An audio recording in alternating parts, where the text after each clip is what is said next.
Ինչպես դրնդեզը դարձավ տրնդեզ։ Դրնդեզ է եղել։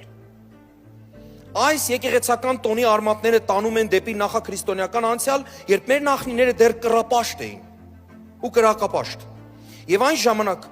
այդ տոնը կոչվում էր դրնդեզ, ինչը հայերեն բառացիորեն նշանակում է խոտի տես վառել, տիր Չաստծո պատվին։ Այդ Չաստոն ես եմ ավելացնում, տես գրած չի։ Երբ Հայաստանը 301 թվին ընդունեց քրիստոնեությունը որպես պետական կրոն, տոնի անվանումը փոխվեց եւ դրնդեզը դարձավ տրնդեզ։ Հայերեն տեր բառից։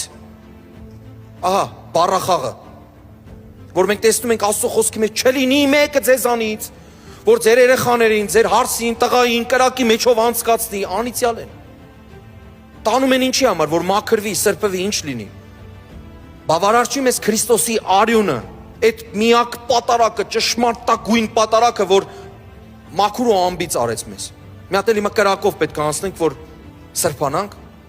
Ուզում եմ կարդամ Հայոց պատմության դասագրքից։ Այսպես է սկսվում Հայաստանի քրիստոնեությունը, սակայն շատ ժամանակ անցավ մինչև որ այն թափանցեց ժողովրդի բոլոր խավերի մեջ։ Հեթանոսությունը մեծ դժվարությամբ է իր տեղը զիջում թե բուն ժողովրդի միջավայրում եւ թե նախարարության ու արքունիքի մեջ։ Հետագայում էլ ժողովրդի մեջ պահպանվում են հեթանոսական որոշ ծեսեր ու սովորույթներ, որոնց մի մասը քրիստոնեական եկեղեցին ընդունում է,